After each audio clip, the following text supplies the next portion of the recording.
Welcome back, everybody, to a Bag of Tricks. This is a podcast primarily dated to. Oh, let's try that one again. I've been recording like so many videos over the past few Dude, days, no, and I'm don't just my brain worry. is fried. Actually, All right, that's a good intro. yeah, we just keep that one in. Yeah, Just we go should with keep it. That's it. Welcome back, everybody, to a Bag of Tricks. This is a podcast primarily dedicated to Amazon Game Studios' New World. My name is Baggins, otherwise known as the Bag, I guess, and we have the Tricks here, Mr. Tricks. How's it going, Trick? How you doing, dude? I guess known as the tricks. The I'm tricks, good. yeah, bag of tricks. I feel like we haven't explained the intro yet. I don't think. Oh, like the name of the podcast, just in case anybody didn't get it. I Bag of tricks, Baggins tricks. I think all of our audience it's smart enough to get it. I don't think, think any. so? Yeah, I don't think any of them ask if why is the expansion pay to win. Yeah, that's true. Yeah. I guess so. Yeah. Well, speaking of pay to win expansions, Trick, I mean, I think that's going to be the main topic of today's video. If you guys haven't been paying too much attention to New World stuff, we just got the PTR. I say we just got it. It was about a week ago now. It was on Tuesday. Amazon updated the test server with a big old, I think it was like 70 gigabytes or whatever, and we had the Rise of the Angry Earth expansion. And we could play it and check stuff out. We get the mounts, we get the level cap increase, we got the artifact weapons, the new dungeon, the new zone, all the crafting changes. Lots of stuff to check out, Trick. I'm sure you've been playing. Well, I've seen you playing through a lot of it. What's been your favorite thing from the expansion so far? Now that we're going back to ordinary New World, is there anything that you're like, oh man, I'm gonna miss that? Mounts, man. Like nobody expected mounts to actually be this good. Even the people that didn't want mount, they're like, God damn, I kind of want a mount now. It was like, because on the test server, sort of later on, they enabled the artifacts. But if you had the character with the artifacts, you didn't have access to the mounts because of some sort of like bug or something. So you had to make the choice between artifacts on mounts. I'm like, man, this is tough. I want both of them. Yes. You know what? The toughest part was me running in an OPR and just seeing a guy with a horse go by me. I'm like, no, the horse. Dude, he would be like at Sol and everybody's still like jumping over the wolf and stuff to get there. Yeah, the mounts make the game so much better, literally for everything. Yeah. So obviously, for anybody who doesn't know, the PTR is the public test realm, and often Amazon puts updates onto the PTR before they go to live, so we can test things out and get feedback and stuff. And this time, yeah, sadly you've missed the opportunity if you're a bit too late to this episode. Yeah. But we did have pretty much a week to get hands-on and play with the Rise of the Angry Earth expansions. What do you think about the update overall, Trick? I don't know. It's the $30 price tag. You know, there's been discussion about this. We talked about that in the previous podcast episode. But are you feeling like you're gonna get your value for money with this one? 100%, man. The artifact, the mounts alone, I think it's a feature worth $30. But since people will be like, well, mount, just to be fair, right? In combination with the mounts, the artifacts, which are, by the way, are amazing concept. I love the artifact. The artifact will forever change the game. The new zone, so much that went into that zone, be the amount of details, the amount of points of interest, the mini bosses that are around the world, the new dungeon, Eden Grove, the MSQ changes, the changes to crafting, looting, everything. Just it's a whole revamp of the game. And if they could have easily just shut down the game and reopen it as New World 2 with all of this new system, and they could have charged more than $30 and people would have still purchased it. I think that $30 is a phenomenal price for everything that they have done, and this comes from a person that has been playing the game since day one. You and I, we both know how the game was on release in comparison to how the game is now. Yeah. And I think sometimes when people are making the decision as to whether they want to play this expansion or not, it's because they played the game so long ago that they're not even sure, how much better the game is. So it definitely feels like it's value for money for me as well. One thing that I like to think about, I've been talking about recently with chat, is if you buy this expansion, there is still obviously going to keep being updates after this as well. We got a roadmap for 2024. I don't know what it's probably, maybe November, I'm guessing, maybe end of October. But they will unveil their plans. They do have plans to continue to develop the game, funny enough. And I think by buying into this expansion, There's then going to be subsequent updates that come after that, like the Season 4 update, for example, with cross-server Dungeon Finder and Arena. That's kind of going to be bundled in if you think about it, because we bought the base version of the game, and with the base version of the game, you also got Brimstone Sands, you got 4 new dungeons, we got the new 3v3 Arena, we got the PvP rewards track, and Gypsum, and stuff like that. So there's a lot of like sort of secret stuff that isn't immediately obvious that also gets thrown in with the expansion, right, as well. Yeah. No. So much has added into, and if you think about it, the amount of content that was added in the first 2 years, I don't think it's gonna come close to the amount of content that is gonna come in the next year from now. Because a lot of the game, it was basically them shaping the game, creating the game, right? Because the game went from not having anything, and a lot of those things, maybe they had it planned out, but they didn't know exactly how it was going to work out. It's been a constant battle of balance. Do people like this? Do people don't like this, you know?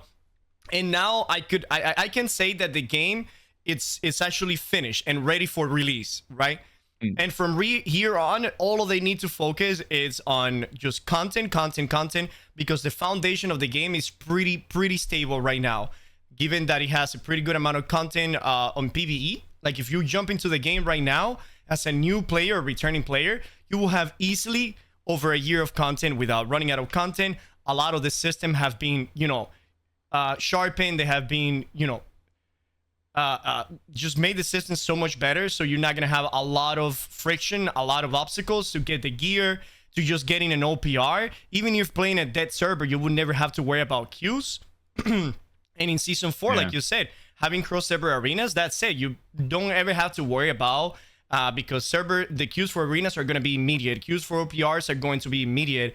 We're going to have more dungeons. It's a full year of content, and that we don't even know what is happening for the next year, because like you said, the roadmap is not even out yet. So once we see what is coming for the next year, then people will probably understand that the $30 was 100% worth it. Yeah. One interesting thing about the expansion, and it sounds like on like when I first say it, like you're getting fleeced or whatever, but they are actually taking some things out of the game as well. But generally, these are seen of things that are like kind of barriers. So we have the removal of expertise. There's no longer that sort of gradual grinding up. It was called watermark back in the day. There's also the removal of some like basically distinguishing perks, being resilient, and then we have corrupted ward, angry earth ward, lost ward, all of the ward all the perks. wards. How are you feeling, Trick, with the removal of Resilient in particular? I know you probably spent quite a bit of time, I'm sure, playing Outpost Rush and maybe some 3v3s. Resilient's now baked into the characters, right? But they've sort of broke it down depending on equip load. What's your initial sort of feedback or feel on the Resilient removal? I'm completely okay with the Resilient removal, because obviously, like we've been saying before, it's just going to open more room for more builds. I think that the Resilient also for, a different resilience in light, medium, and heavy. At the beginning, I was a little skeptical about it, but, testing it in the PTR, it felt okay. The one thing that we need to take into account now, it's let's hope that another perk doesn't take Resilience place, right? And so that is what we need to about that. Yeah, we need to be on the lookout for that. We want these defensive perks to feel that they have a specific build where they shine. Not a one perk that fits all builds that everybody will be going for, right? And that is the one thing that we need to be careful with. For me, on that topic, I think the health perk comes to mind. Health seems to just like always be good. Yes. I think in PvP, and I haven't actually played around with it because sadly, Amazon. I just want to make a quick rant here. If this does somehow make its way to Amazon, can you please give us like everything to test on the test server? Because they don't give you like any of the PvP craft mods. They don't give you any of the new craft mods. So like if you want to do fire harnessing or grit ward or enchanted ward, you have to go get like a ton of aptitude and spam the PvP rewards track to unlock the perks so you can actually test them. It's like, what's the point of a test server if you don't give us all the tools to test? But that's a quick rant. Yeah.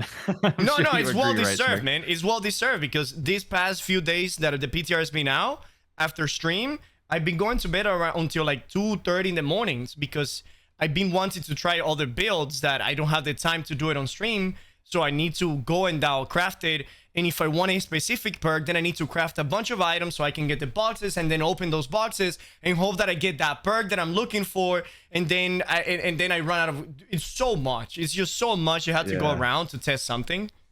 Like I was trying to test out I think barely anyone's focused on it because it's like almost like a side thing, but it's a real pain in the butt to do as well. They have these sort of spore clouds and you can make these spore jelly potions, and then the idea is you drink the potion, you step into the spore clouds and you get like increased luck when you're killing enemies and you do increased damage. Mm-hmm. But nobody's been focusing on it because you have to do like you have to just gather like a ton of materials from the zone that they don't give you. So I was literally going around smashing bear statues to get petrified bones and like just doing really dumb stuff. I'm like, Yeah. why can't I just test this straight away?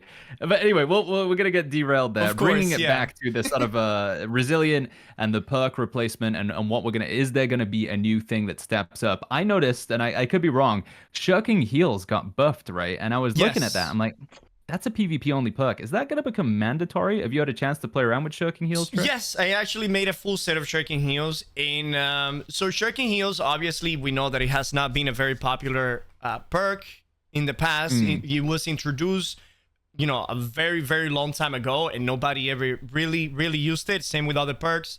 It has become popular in the past 3 months, and especially since they did an increase to the HP that you gain in the live version of the game. Remember that they did the increase to Constitution HP that you get from 1 to 150. Yeah. So Shirking Heal got an indirect buff by that increase. And so it became more valuable. Now, we got a big boost in HP as well, because the average HP player went from like 13k to like 19,000 or 20,000, 18,000 now. So that was a big indirect buff to Shirking Heal. But on top of that, they also buffed Shirking Heal, like a direct buff to Shirking Heal, other than the indirect buff to Shirking Heals. Now, I do understand that people have been saying it, that Shirking Heals is healing for more than it should in the PTR. Probably that's why it feels way stronger than what it should, because we're obviously not testing the real Shirking Heals. This is just something that the devs needs to be aware of. Obviously, with a big increase in HP, I think that was more than enough for Shirking Heals to be very, very viable, especially when you compare it to like Enchanted Ward or Grid Ward or some of the conditionings that they put. It will be so much better than almost anything. And if Shirking Heal is that powerful, then health will be also mandatory, because the more health you got, the more Shirking Heal heals you. And so now if Shirking Heal is that strong, then it will be the brand new Resilient, and then health will be also mandatory for those builds. Yeah, so far for me, health, elemental aversion seemed like pretty solid stuff to put on, and then the enchanted ward or the grit ward if you're able to get a lot of a build with grit as well. One thing that I do really like though, with the exception of shirking heals, because that is PvP only, is I can bring sort of your PvP armor and your PvE armor. They almost kind of blend together. It doesn't really feel like, other than like I say, shirking heals, you can just use armor across multiple different pieces of content now. Might need to change the gems out and stuff, but it's looking pretty cool. No, yeah. One thing that's sort of shaking up both PvE and PvP is obviously the new artifacts trick. I think we've both probably spent quite a bit of time playing around with those. For anybody who's not familiar, one of the big features that's coming in with the expansion is the introduction of these artifact items. So artifacts are like, you could almost say they're like a tier above legendary, right? They have one extra perk on them. Initially, when Amazon said that they came out, they have six perks, but those perks were including the attribute and the gem slot. So it turns out there's 4 perks. It's really for But they've been pretty cool. I've played around with quite a few of them. Some of them seem really awesome and powerful. Other ones not so much. Exactly. Is there any artifacts that what do you reckon, Trick, that you're going to try and go for first out of like what we have? So again, just to clarify right now, and the test of it didn't seem to have all of the artifacts as well. There was only like a few of them, and there was like basically one of each thing. So like one rapier, one spear, one fire staff, like one of heavy armor, heavy helmet, heavy chest. Anyway, just to clarify, there was only one of each. What do you reckon, Trick? Which any that you like excited for in particular? The blunderbuss. I think the blunderbuss being the specifically built as an anti-healing, weapon. I think that was very, very cool. Because if you want to be an anti-healing, if you want to build an anti-healing build, well, there it is, right? Go for it, get it. If the Warhammer with the perma freaking 50% weaken that has no cooldown, that is also amazing. So they are they're very dynamic, very cool. The first one that I'm gonna go for obviously is going to be the blunderbuss, because I think just by having, since I'm a PvPer mainly, right, it has the most utilities that you can immediately get effectiveness from, right? Like if you get another artifact, it might not have the same power level as the blunderbuss, because the anti-heal works for everybody. It works for DPS, it works against healers, it works in clumps. It's just a very powerful artifact that is going to be very good as soon as you get it. Now, talking about the artifacts, I don't think that you should be able to wear a shield artifact with a weapon artifact, because I've seen a bunch of people mentioning this, because shields, when you look in your inventory, they're under the weapons category, right? Yeah, they are. They're supposedly a weapon, but they are actually in the armor category. So you can use a shield artifact, and then you can use a weapon artifact, and it's actually quite strong. Using Michael, just default, Michael is such a powerful tool with any build that you want to use it, like Lightstaff, Flail, Sword and Shield, Spear, Sword and Shield, Fire Staff, anything that you want to use by using Michael's is just so powerful, because it's an artifact that whenever you block, it removes pretty much all of the debuffs that you have on you. It also heals you, and it's just very strong whenever you combine a weapon artifact like the shield with another build. It is just so good. B, what do you think of what is your least favorite artifact? What is my least favorite artifact? I don't know. I actually made a list because I was looking through them for like a video, and I was thinking like, what am I like least excited for? I mean, I'm not really a musket player in general, but it's got to be said, I feel like the musket artifact is kind of like a bit crap. I don't know, dude. It's like 20% cooldown to like traps and bombs, and then you get mending sticky bombs and accelerating traps. I just feel like if you're gonna play a musket and you want to be the musket sort of, you want to be the musket Martin or whatever, you're all about just like trying to do as much disgustingly high damage as possible, right? And that's not what that musket sort of enables. I think what they're doing with this musket is encouraging people to play this musket build rather than the rat build that it's been played since the very beginning. So playing with this musket in an arenas will be actually quite powerful and very useful. In small scale, in small scale PvP, it will be just very powerful, and you can also utilize this musket as a medium player, since you're going to play pretty much medium to melee range. And as for the rat musket build, anybody can still play with that build.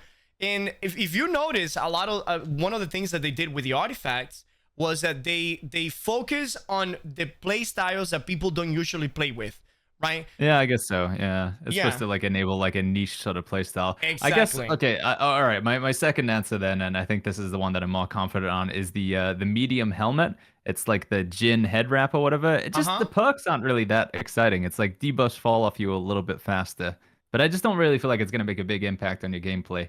Like of all the artifact armor I could equip, is that like that's probably bottom of the list for me, I think. You know, think like, so? Yeah, I think so. I think like the heavy helmet with like the 4 resilient on it is bonkers. Like there's the chest that increases your armor by 20%. I think it's a little bit bugged, but that seems like it's pretty cool. You've got gloves that transfer debuffs. You've got a chest that like literally doesn't weigh anything, so you can do like different equip weights. You've got like the legs, the heavy legs that make you CC immune basically. They give you like ultra freedom. And then you've got a hat that's like debuffs fall off you ever slow slightly faster. I'm like, come on, dude. This is a bit boring, isn't it? Yeah, no, but listen. Dots are on the rise, right? Because no. So yeah, dots are now better than they have ever been before, because 50 intelligence gives you more damage to people that have dots on them. The dot on the fire staff, they made it slightly better. The dots on the bow, they also made them better. And now you have the dots from pestilence that it transferred to the other weapon, right? Whenever you're doing damage with the other weapon, you had the dots with a void gauntlet that transferred to the other weapon. And that helmet right there, because in reality of it is, if you were struggling against a dot build, or a lot of people are using dot, you will have to start changing your whole gear and make it vigor, invigorated, or vigor, right? Now, if you are struggling with dots, you have that helmet. You put it on immediately, and that helmet gives you 35% virtually vigor and invigorated, with the sunrise potion, which is 17.5%, it takes you now like, you know, like very high, and you're basically almost 50% of dot duration. And that helmet right there, yes, it's not a helmet that is for you to utilize in almost every single one of their scenarios, but if you are struggling against dot builds, especially with the nerf to the potions, that you now, and if you're low con, if you're low con, the dot removal is one of the best things for you, because if you're like 5 con, 50 con, you die by 1 rain of arrows, or you die by one poison arrow, or by 1 powder burn shot. So that helmet is very focused on people that are dying by the dots, which are usually the people that are low constitution. It has a purpose. It has a very good purpose, and I actually think that is a very, very good, very, very good helmet. But that's obviously my opinion. Yeah, I mean, it's gonna be said. Like, I think honestly, all of the artifacts do create like a pretty interesting kind of play style, or like build around, or they offer something fairly unique. I do feel like with dot cleansing thing, you know, it is something you can kind of already get in the game. It's not as unique, but I see where you're coming from. Yeah, I say one artifact that I think we were both excited for and has ended up being a little bit disappointing. What do you think I'm gonna say, Trick? In 3, 2, 1. Fire staff. Yeah, man, fire staff sucks ass.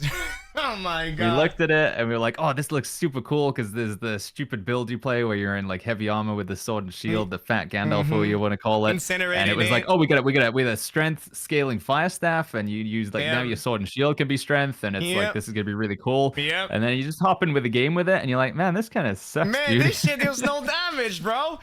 And first off, the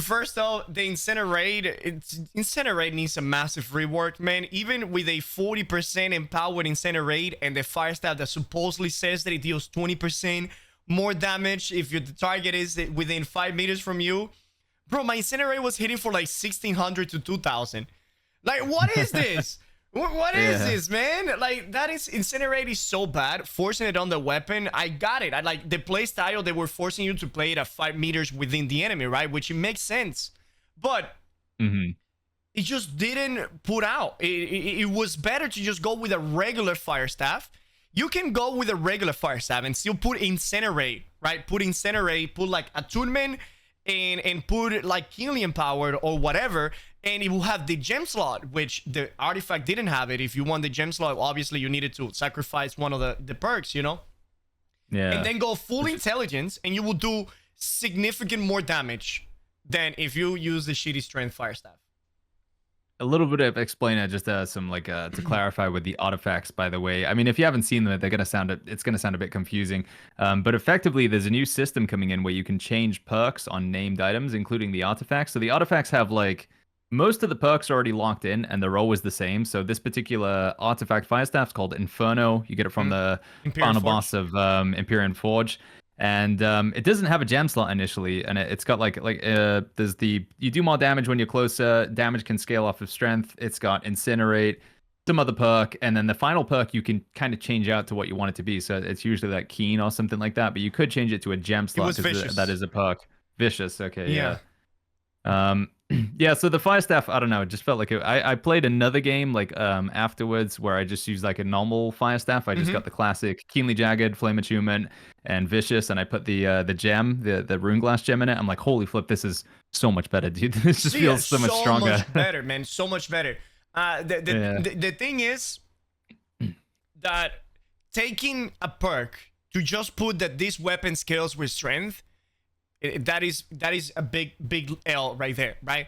Taking a full perk just to say that this weapon scales with strength, it's taking away power from the weapon. Give it a second, chat. He's coming back.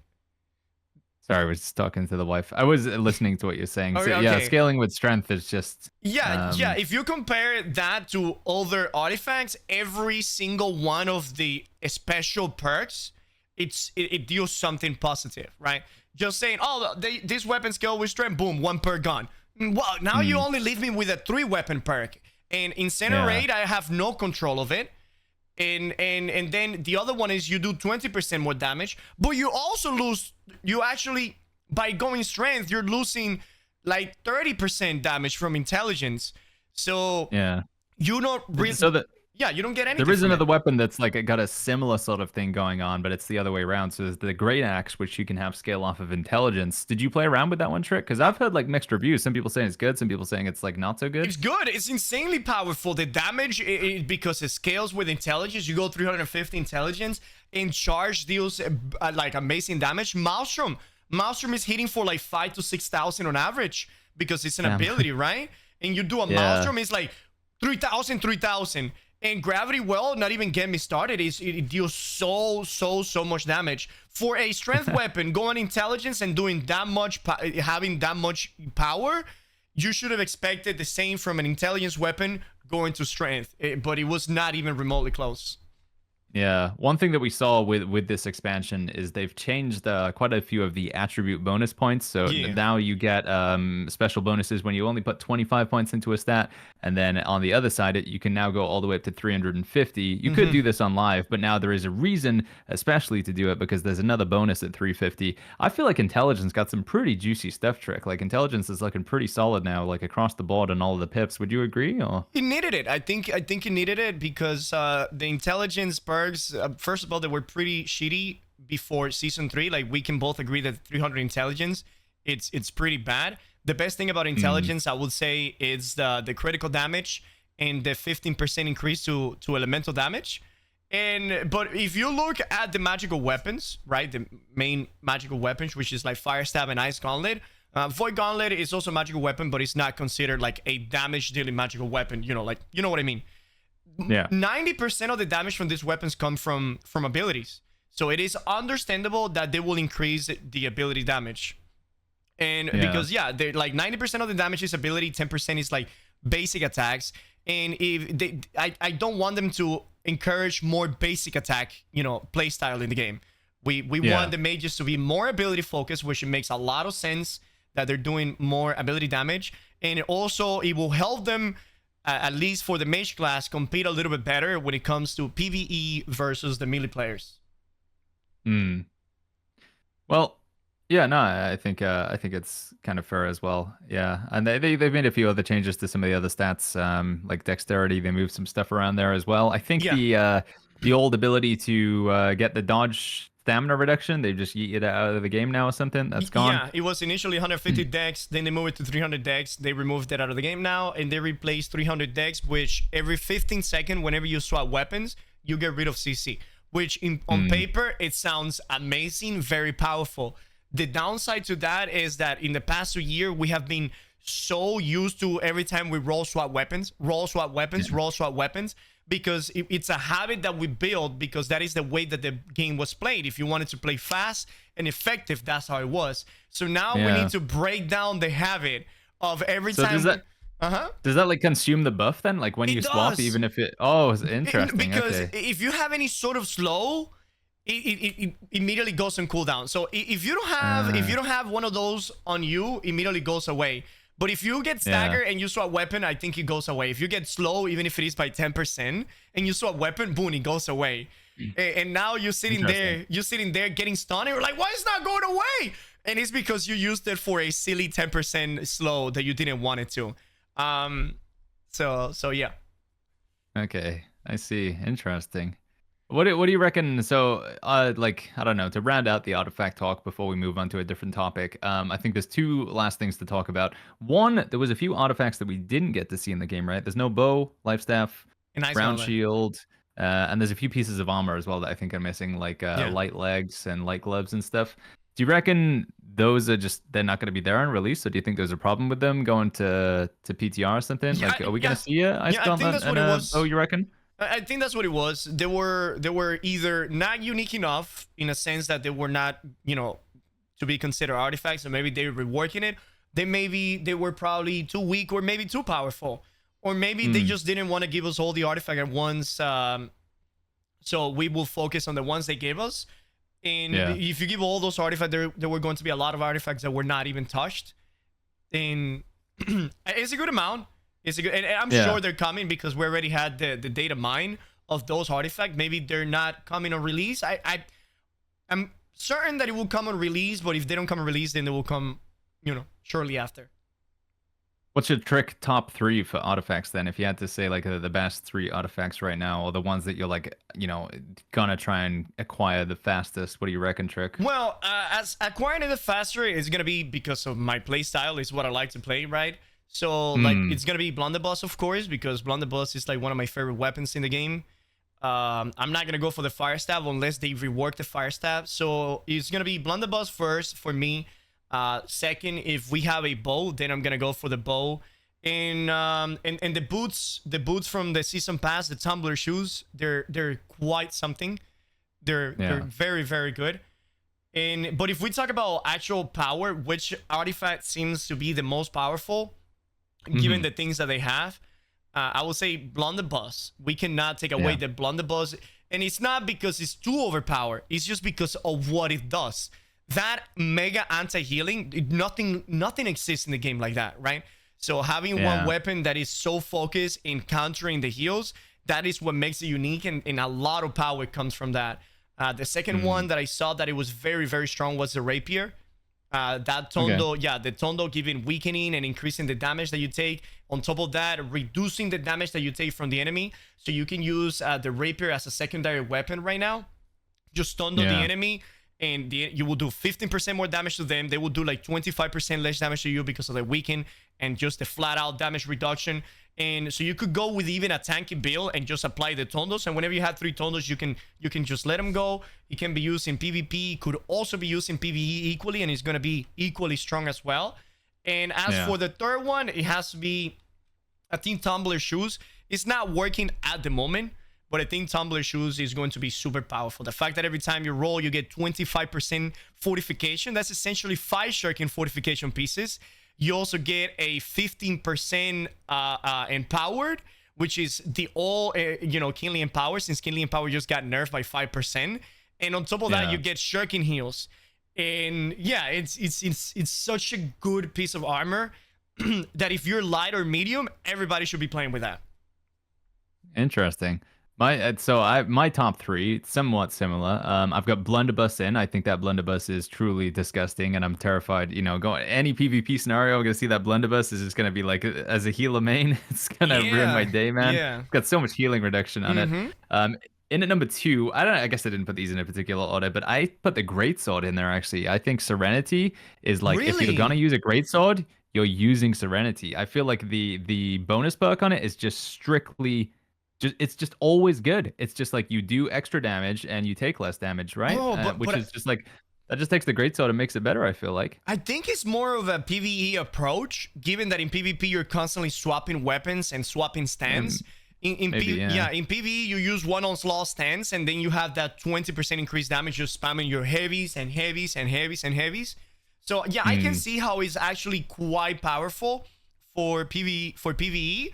In both the Defiant stance and the Empowering stance. If you're a tank, just using the Great Sword and having that 20%, damage mitigation right there, but just using the... I can see how it is amazing. Yeah, I think I might be a bit of a PvE Andy, because my third highest one that I rated was the ring, because it's the damage reduction, but the lifesteal is like really cool, dude. Yeah, dude. I was playing that with it. I was doing a spear and greatsword build, and I was just like running around like a bunch of elite areas. I went into Merc God, and I just was like, dude, one heavy swing with the greatsword, and I'm like full health. And also with the stupid fat Gandalf build, you put dots and everything with the fire staff, and your health just like. It just flies back up. You just block while all your dots are checking, and your health just goes up while you're blocking. It feels pretty awesome. Honestly, hopefully they don't remove the effect that the dots also heal you, because it does take away 25% of your dots damage, so the dots should also heal. And the reason why I think it's so good is because what I was saying yesterday in chat, it is very easy for you to get 25% empowering, but it is impossible for you to get 25% lifestealing from anything. It doesn't exist in the game. But you can have easily an empowered of 25%, and now you're doing basically the same damage that you were doing before, but now you have so much extra self-heal. And if you combine them with builds like shuriken heals and a lot of health and leeching on your weapons, and you're using Michael that has life stealing in it, and it gives you health on block, and it removes freaking dots on block, and it gives you cooldown on blocks.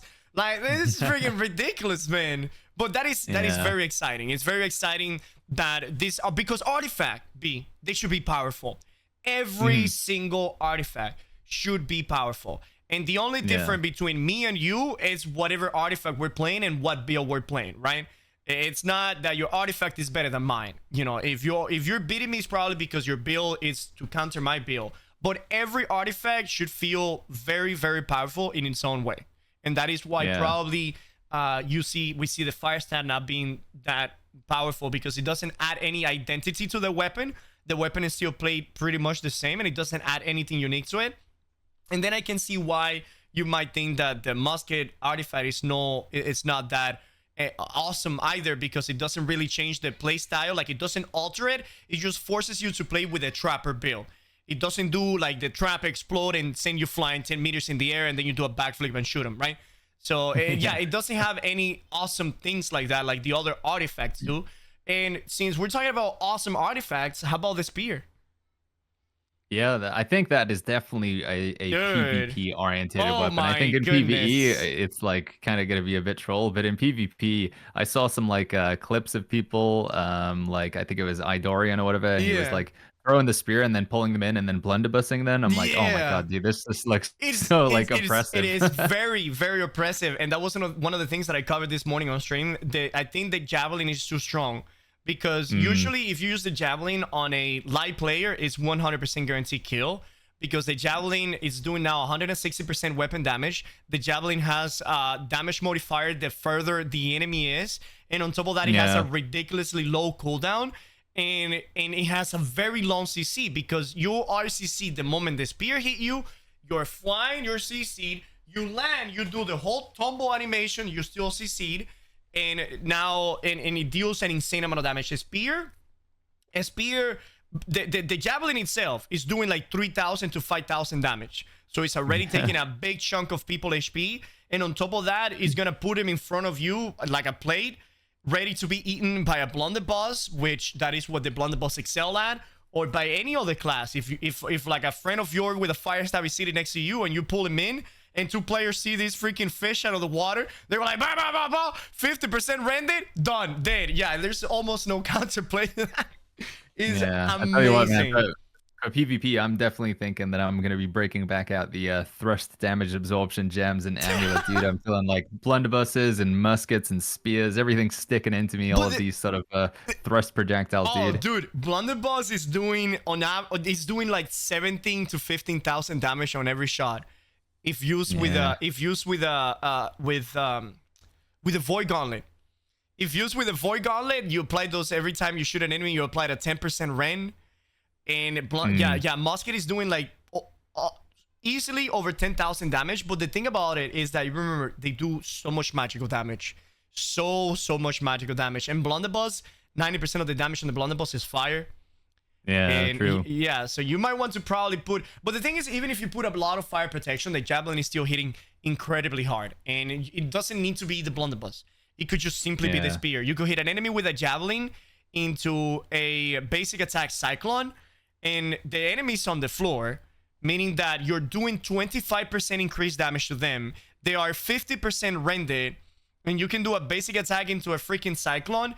And with the javelin, basic attack and cyclone, you do like, it's like 11 to 15,000 HP in one combo, depending how squishy the player is.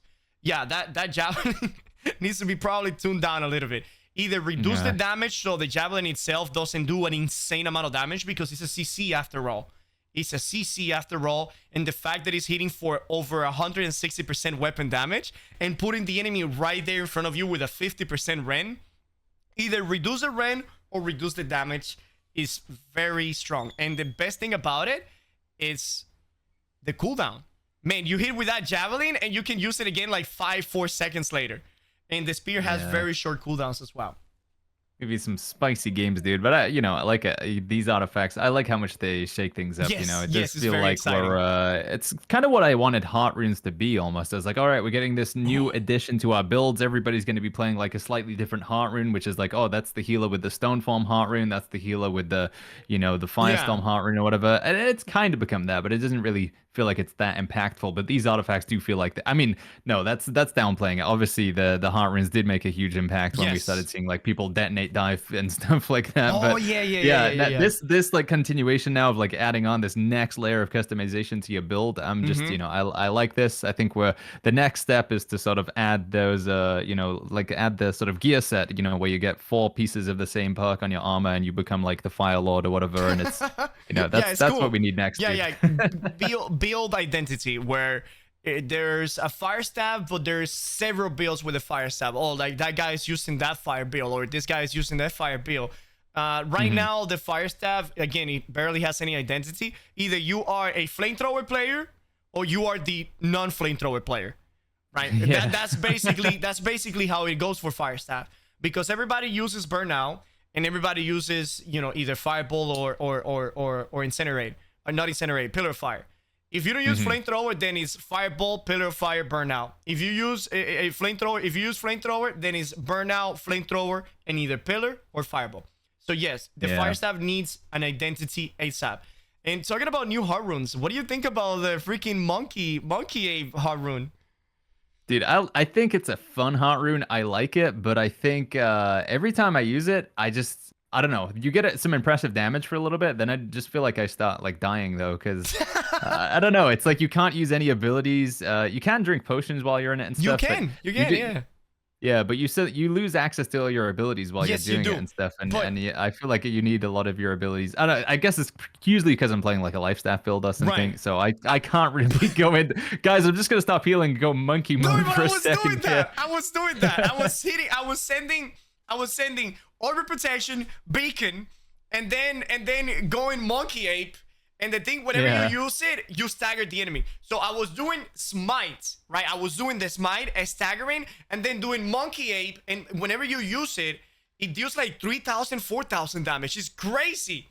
So sometimes Hmm. I'll hit a squishy guy with a smite, take about 10, 50% of their health, go like this, and they just go and go like boom, boom, boom, boom. And it was like 2,000, 2,000, 2,000, 2,000, 2,000. It is a lot of damage. It is Yeah. so much that, and as a healer, bro, it's crazy. And then if you want to, at any given time, you can reactivate it to remove it, and you also stagger the enemy and do damage with it. If you press I it didn't know again, about that bit. Okay. yeah. If you press it again and you remove it, it's the same thing as whenever you use it. It staggers the enemy and it deals like 3,000 damage. And I think it's bunkers. Yeah, I have a feeling it's probably going to be one of those things that once it goes to live, and people are going to start doing some pretty disgusting things with that. I Oh think like yeah. speedrunners are going to start using it to like cheese certain fights and stuff. And I think in PvP you're going to get like monkey groups, and they're just all going to hit like the primal rage at the same time and just all leap, and it's going to be pretty fun. You know, I And like it. the crazy thing is that it gets the bonus from like your threshold. So if you're like 300 constitution, you got like permagrid. Just spamming left click like a maniac out there, dude. And it lasts for so freaking long. And the Yeah. freaking flying on heavy attacks. Now, there is obviously some downsides to the gem. It feels so clunky.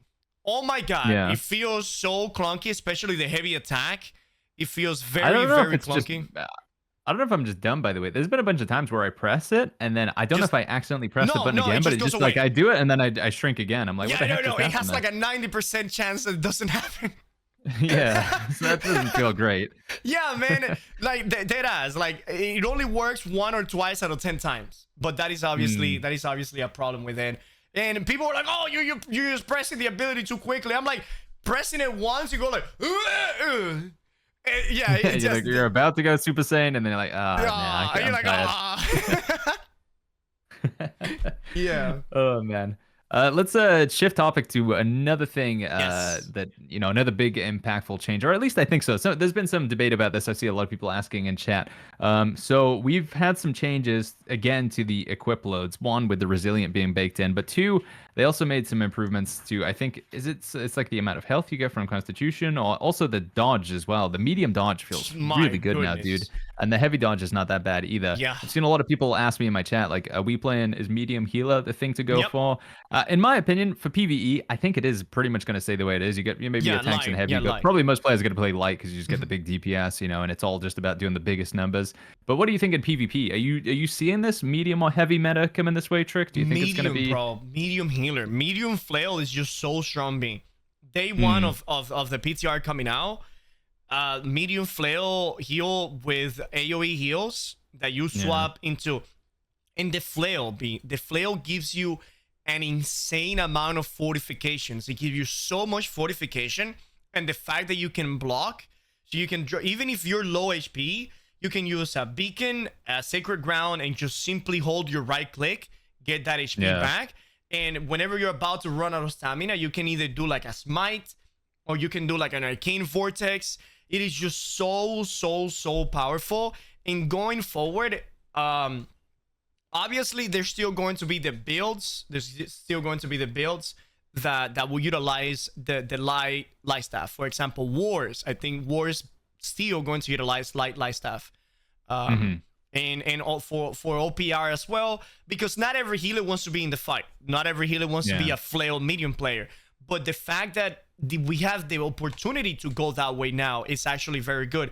So if your team has mages and he has archers and he has assassin, it's better for you to go with a light staff rapier route, because what you want is those fat heals, right? You want those fat heals because your teammates are squishy. But if your teammate consists of bruisers or like left clickers and spear and sword and shield, then going medium light staff with a flail, bro, you are just a powerhouse, unstoppable. Nobody can stop you, because you have cleanses, you have fortification, damage increase, weakening, a shit ton of staggers, and on top of that you have the AoE heals with the light staff, the AoE heals with the flail. Like, it's so strong when you put these things together. Now, if you don't have melee players and you try to do by yourself, then you're gonna get destroyed. But that's what I'm saying. It's going to be a build to complement other type of builds out there and other compositions. I kind of like it. I'm hopefully, my hope is that we're gonna see like almost two different types of healer builds arise from this. You're gonna be like medium, sort of life staff and flail, and you're in the fray, or you're playing the traditional heals where you sit at the back with a rapier, ice gauntlet, or a void gauntlet. I think one ability in particular that I've been having fun with is you basically you throw down your sacred ground, orb, and beacon, and then you run in on the point with your melees, and you do the spin to win. You go, woo! It's just like you've got grit. Nobody can do any damage to you, and it cleanses like CC, and then it gives you CC immunity for like so 6 seconds. It's like insanely good, dude. Yeah, it is. And bonkers. And then smite, it staggers people like 3 different forms. Staggers them on the knees, and then stagger them like on the freaking hips. You get hit by that thing, you forget how to walk for like 3 seconds. You weaken them. No, it's such a good weapon. It's actually way stronger than the developers thought it was. Because, they were like, it's not going to do that much damage. It's mainly going to be a supporting weapon. The healers will use it. And maybe we can just not wait until we see somebody doing damage. And then you have the healer in there like, boom, boom. You could kill any light class B with a light staff and flail so easy. You go with a smite. Then you do the arcane vortex. You root them. And then you do the and that thing was doing like 60%, 70% of their health with one combo. And it was so good. So good. I will say from a PvE perspective, I still think light healing is going to be like light life staff and void gauntlet. Like the flail's good, but I think it is, in my opinion, it definitely shines stronger in PvP so far, at least for me, because of the cleanses and the staggers and stuff. You generally just need to it's all about like raw damage and raw healing. You need some CC and PvE, but yeah. I mean, you could see, I'm sorry to interrupt. You could see it probably in the future once raids come out. You might want some like close melee healers like with flail, because I actually think that for the whole dungeon, except for boss fights, the flail is so good, because you help your teammates with all of the AoEs and all of the staggers and all of the CCs and all of the cleanses and the fortifications and the weakening. In clumps, flail I think has way more value than the void gauntlet. But in single target fight where the healer doesn't really want to get close to the boss, then yeah, definitely the traditional healer would be better then. Yeah. I tried playing Flail and Lifestaff against Commander Marius in the Forge, and holy flip, that didn't go well, dude. Yeah, because Just every time I try and start do the spin, and then he would do his spin, I'm like, okay, his spin's a bit stronger than mine, you know? Yeah, you were going, and you're like, oh, I need to go out. I think Flail is like it's probably a weapon that, like, if you have a 5-stack or whatever, though, I think you definitely want to have a Flail on your team. It like really brings something in the same way that, you know, Spear has like become a game changer in both PvP and PvE. I think it's got some amazing CC and debuffs and stuff. And I think Flail is kind of like on that same end. It's a bit more of the defensive side, but yeah, you're right. It does have some pretty damn good damage as well. Going back to the dodges, since you mentioned it earlier, man, the medium dodge feels so incredibly smooth. And the biggest change to the medium dodge, it was not that they increased the distance or anything like that. They just made that whenever you do the dodge, you don't stop. You're right. It's like a continuous smooth thing. Yeah. You're moving at 100% movement speed. You dodge and you continue to move at 100% movement speed. Yeah, it felt like in the past you would like, all right, I'm gonna press the dodge button. Like I begin the animation happens, and then the animation ends, and then you go back to running. Whereas now it's like a continuous smooth movement through it, so it's pretty nice. Almost kind of feels like a jumping sometimes, honestly, with the dodge. It feels it feels great. It feels great. As a matter of fact, the reason why light feels so much better than medium in the past, it was for the simple fact that whenever you hop with medium, you needed to stop for like a split second, and light kind of like kept going, you know, especially with the light momentum, especially if you roll sideways, you have more momentum. But after these changes that they did, medium feels smoother than light. So yeah, to the point that a lot of people are saying, bro, medium hop is just so much better than light, because even though that light was better than medium before, it still has that little bit of animation that whenever you do the roll, it slows you down for like a fraction of a second, and it's not a continuous smooth transition. So they need to do the same thing for light. So it's a smooth roll instead of having that roll slow at the end of the animation. So yeah, they need to do the same for light. Yeah. I think we're trying to like cover a few more topics before we wrap it up. There's obviously like 2 other big changes that came in, or 2 other like pieces of content, you know, the headline pieces or whatever. We got like the whole change to like crafting and stuff like that with now you can like, there's no more Gamba trick effectively. You know, it's not like 695 to 700 or whatever, or 595 to 600. So the Gamba's kind of gone a little bit. I know you can still random roll the 3rd perk. And then we've also got the new dungeon as well, the Savage Divide. Yes. Which one is either one of those you want to like talk about more? Or you let's talk about the dungeon. Touch on both? I think the dungeon's gonna be quick, yeah. Yeah? Yeah. What do you think about the Savage Divide? Do you think it's like, for me, it feels like so far every dungeon they've been adding in, starting with Tempest, and then we got, what was after Tempest? B&B. Barnacles? B&B. Yeah, Barnacles, and then we got Ennead, and then we got Empyrean. I feel like gradually they've been getting better every time. I think Barnacles was a bit of a weird one. I wasn't like super keen on Barnacles, but it was okay. Savage Divide. Do you think Savage Divide is better than Empyrean? Do you think they've continued to step it up again? Yeah. So, it's kind of cool. First of all, I think what takes Imperial to a whole new level is not even the dungeon itself. I think it's the music and the visuals. Yeah, like like the special effects in the fights are ridiculously beautiful and amazing in Ennead. I mean in Imperial. Obviously, well, I didn't do an M3 Savage Divide, so I was not actually able to enjoy the actual mechanics of the boss fights. We were just because we went in there and we got into the freaking donkey, the mammoth guy, and we beat him so quick he barely did one animation. Then we went to, you know, the gorilla was pretty much the same thing. So we won't know how good the dungeon is until we actually go in there as an M3 and we see all of the mechanics. We get to enjoy the dungeon. We get to actually see it, because we were killing everything so easy that honestly we didn't get to enjoy it. But I think it's... I played an M2 and I played it with a pug, and I tried to play both healer and tank at the same time. So I tried to do the paladin and like do the tanking and the healing, and it makes the fights pretty rough, dude, when you lose aggro and stuff, and that elephant starts charging at your DPS. It was pretty spicy. The normal, by the way, the casual version of the dungeon, like non-mutated, is like so incredibly easy. I don't think it's a bad thing. No, you know, not. they want to, I guess they want to make it accessible to just everybody, you know, even if you know, like you've only got like one arm or something. I'm not even joking. Like legitimately, I know it sounds like I'm being a bit of a meme lord, but I think they just want to be available to all types of gamers, old, young.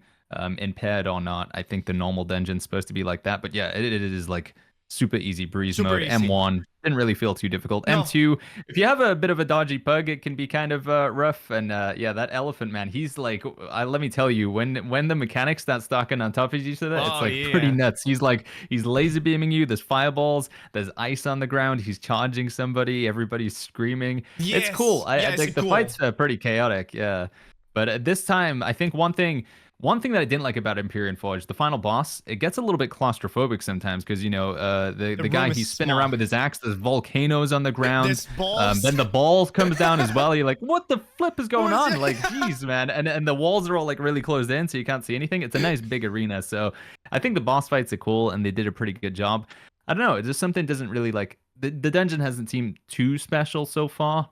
But maybe that's just because everything else is like so cool, Trick, you know, like the artifacts and the mounts and stuff, that the dungeon isn't shining as much this time because it's compared to everything else. Maybe I think it was too easy. That is the thing. Honestly, it was just too easy. People did not get to enjoy it as much. Yeah. But you know, like, and people also were comparing it too much. Like, is this better than the Empyrean Forge? Like, how the dungeon is beautiful. It is a beautiful dungeon. It's the layout is beautiful. The music is amazing. And once it's M3, the boss fight will be very, very dynamic and complicated. So I think the dungeon is amazing.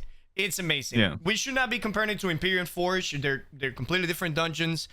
That I think that just why people feel that Empyrean Forge is so good is because Empyrean Forge was just like such a breath of new life. You know, we've been having you know these dungeons with just regular music in the past, and all of a sudden Empyrean Forge drop. You're like, God damn, is this what New World is capable of? And then a lot of people have such a high expectations for the Savage Divide, and then this one drop, and people were expecting it to be just better. But it doesn't have to be better. It just needs to be equally good. And I think it's actually equally good. And if in the future, every dungeon they make is as equally good as Savage Divide and Empyrean Forge, dude, I'm good with that. Yeah, I think it still definitely goes to show the thing that I always like remind myself of and say to chat is like, when we first played the game and we got to 60, your end game dungeons were Genesis and Lazarus. And yeah, Genesis is okay, but like, man, Lazarus final boss, poor old Chardis, dude. He's my God, he's so boring, man. Even the first boss, the first boss doesn't even do the mechanics anymore. Yeah, silly. You just sort of stand in front of her and you hit her in the back and you're like, oh, okay, maybe she hit the tank a little bit hard. Ball in the ground. There we go. That's it. Done. The fight is over. Yeah. Like Lazarus is the dungeon that if I want to just read chat, like you just play Lazarus, dude. It's like you can do an autopilot. So it's definitely, it's a step up from what we've had in the past, and it gets me excited for the future. Man, when are we going to see a new Outpost Rush map though, Trek? Why is everything else getting new, but Outpost Rush doesn't get anything for like since the game came out? That is true. I mean, I think that I don't know, man. What would a new map do, really? I think what we need is a new mode. It'd be just nice to see something different, I guess. Oh yeah, maybe honestly, a new game mode might be the better way to go about it. Especially once we can get like cross-server queuing, hopefully in with everything. Like, what do you reckon? King of the Hill or Capture the Flag? What sort of game mode would you like to see, Trey? Dude, look, by simply removing the 3 forts and, for example, making like 1 fort and it's like a 10 versus 10. That way, the melees and, you know, it was more like in a centralized place. That would be a lot better, right? That would be for the melee people that want to, you know, to just fight in clumps. That is special for them, and it's not super complicated. We don't have to make like a King of the Hill. It's just 1 point, and whichever team holds it for like 5 minutes or something like that, boom, done. You win out of there in around 10, 15 minutes at most. And we can do another one where it's a castle rush, where one team is defending the castle and the other team attacks. If the attacking teams, we already have powder kegs, which is designed to break doors, and we already have a system of doors. So if we can have, you know, like several frontal doors like they have in the forts, and then you go in there and you have like respawn places inside of the fort if you break, and just keep pushing in. And if the defending team is not able to defend the players in the amount of time given, then they lose. If they defend the you know, in 20 minutes, 25 minutes, however long you want to make it, then then you win. That's one. Yeah. They could go really. Come on then, Amazon. 2024 roadmap. Let's see that. Amazon, come on, dude. So this is my predictions for 2024 roadmap. We're going to Okay. see ranked arenas. Okay. That sounds cool. 100% ranked arenas, and we Down. also going to see a new PvP mode, other than the regular OPR that we have right now and the arenas that we have right now. So yes, we're gonna have another different PvP mode, and we're gonna have ranked arenas. And to be fair, that will keep the PvP community happy for like 2 more years.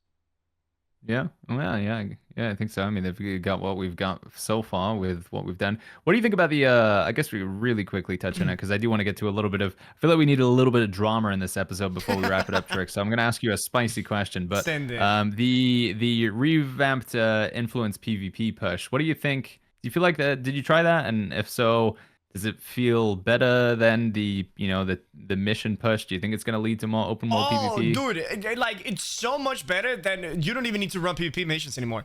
I mean, so this is the good thing about it is that let's say that you had a company with 100 members and not all those 100 members were good for PvP.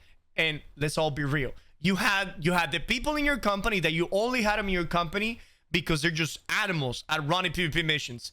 They have the Iron Will and sitting and doing the same 3 missions over and over. I couldn't do that. I have in the past 2 years haven't been able to do that for more than 30 minutes. Really, I haven't been able to. Really, dude, there was one time where it was a while ago. We wanted to push Evanscale into conflict and the PvP, and also Morningdale, like the PvP missions. We only had like 10 people running them, and it took like 3 hours, dude, and it was so boring, dude. Boring. So for the people that just love the world PvP. The towers are amazing. I did participated in one of them, and bro, was it fun? Was it fun? And the thing is, and people might be like, well, what if the defending company has like 1,000 members and then green and purple only has like 500 each, right? It doesn't matter. There's 3 towers. They need to defend all 3 towers at once, so they need to spread the numbers. And even if they defend all 3 towers, whichever team was able to push the most, a war is going to happen. So, the influence push only lasts 30 minutes. It's not going to last hours like it did before. And it's going to be 30 minutes pack of action. If you have the PvEers that don't want to do the actual fighting, they can continue to do the PvP missions, which would be good. Because if there's so many yellow defending the towers and your faction cannot get into these towers to get some influence, then the PvEers will do your PvP missions. But if you have, the PvPers, it's just better for everybody. It really is better for everybody. Yeah, I think it sounds pretty cool. I don't know. Do you know if there's any? Do you get rewards if you just like? You get rewards. You get a reward. You get a box. It's like a reward box. Just like a PvP reward box. Okay, that's pretty cool then. Yeah, so you could just like take part. Even if you just want, like a lot of players. We all we even know ourselves, it's to some degree the idea of playing a video game for fun is dead. You have to get some sort of reward out of it, right? So that sounds pretty good. Somebody asked in chat, and this is a very good question, what is the incentive to defend if you're gonna have a war regardless, right? Well, you get to choose who you're fighting against, right? If you don't want to fight against the green company because the green company is very strong, then you send all of your resources at defending, the green people attacking, and just simply let the purples get free influence. And before you couldn't stop that. Before you simply couldn't stop that. Whichever faction had the more people doing PvP missions, that's it. They were going to go with that. And sounds pretty cool. And the reward itself, if you defend, then everybody's gonna get the rewards. And another thing is a perfect place for you to have your team practice, your fight team member practice in a PvP enclosed area where it's all PvP happening. So it's gonna be a very good practice for the war teams and the group fights. And as a defender, you get to choose who you fight against. It's pretty cool. Probably, I would guess the closest thing to actually practicing for a war, right? Because you can't really practice in 3v3 arena or in Outpost Rush. That's just too bizarre, right? So that's probably the closest thing you're going to get to actually replicating a war sort of play down. And it's not going to be the same, but yeah. No, all right, Trick, here we go. So wait, are you ready? Yeah, for the, ready. Okay. So the drama section of the podcast, or like the controversial, the heated topic section here. I've seen some people raise this. So Trick, On the season pass, at level 20 and level 100, we have some artifact items. One of them you talked about is the Tumbler boots, and you said yourself they're pretty good. Now they're on the free track, right? So they're available to all players, but you can spend some extra cash money. You can spend, I think it's $20 extra. So you buy it for $20, and then I think you can spend 10 or 20 extra, and you can get the first 20 levels unlocked. So you can pay money to unlock the artifact. And you can pay even more money if you want to fully max out the battle pass to get to level 100 before other players, and therefore get an artifact before the other players that don't pay the additional fee. Is this pay to win trick? Are we looking at pay to win here, or I mean, you don't think so because it's on the free track? What do you reckon? I mean, what are you gonna do with those artifacts? Level up to 65 with an artifact? What the hell? You're gonna, dude. When I drink my potion, it's gonna be 33% stronger, trick. What do you reckon about that, dude? Okay, congratulations. Now you're gonna level up from 66 to 65 with an artifact. And the thing is, by the time you get from 60 to 65, you're already gonna have your freaking season pass level 20. Because have you seen the wild cards that they freaking added? Yeah, you can like stamp it now. And the wild cards are wild, B. You get levels like left and right. It's like Oprah Winfrey out there giving freaking season pass level. Like you get a level, you get a level, you get a level. And you can finish so many cards. So realistically, if you want to pay money to get the artifact quicker, in my honest opinion, you're wasting money. Because unless you get paid a ridiculous amount of money and then you don't have that much value for money, but you can get from level 1 to level 20 within 1 hour. Within 1 hour. So far with the season 1 and season 2 battle pass, we've seen people level it up in like less than a day, right? So yes, so doing it, just focusing on the season pass with the iteration of the wild cards, you get to level 20 like this in no time. Because I got like 5 levels with 3 wild cards. Just finishing everything that I needed, and it was just so good, so good. For what it's worth, I'm just here to be a little bit inflammatory, by the way, to the viewers. Because people think, oh, but does Bagg think it's pay to win? I'm just here to, Bro, like I say, anybody that says New World is remotely pay to win has no idea what the hell is going on. Well, but if I don't buy the game trick, then you beat me in PvP because I don't own a copy. So that's pretty pay to win. What do you think if the artifacts were in the paid track? Do you think that? That would be a completely different story. Oh yeah, I would jump on the pay to win boat immediately, immediately, because not everybody can afford the $20. And if you're gonna put as powerful as a Tumbler shoes behind a paywall. Oh yeah, we burn the buildings down and we just riot. All right, well there you go, Amazon. You've heard it here. All right, no putting artifacts in the paid track. Artifact is already in the paid. No, it's on the free track. It's in the free track, Vision. You're crazy. You got Tumbler at 20 and the Endless Thirst is the earring at 100. I think is what it's called. So yeah. Yeah. Have you seen the actual season track, B? Like every single one of the rewards? Most of it. I went through and I took a look at them, but then I skipped through and then I went back and looked at them again. I'm like, oh, this is pretty cool, actually. Bro, it's gotten so much better because if you notice with the Season Pass 1 and 2, there was a lot of boxes that was giving you just random items. Oh, boom, get a random accessory or get a random piece of gear or get like all of these random piece of gear. Now, everything is either skin or consumables or resources. I like how they give you materia and then you can choose what you want to make with the item. Exactly. That's like a better way to do it, I think. Every season, the season pass has actually gotten better. There's so much skin into the season pass.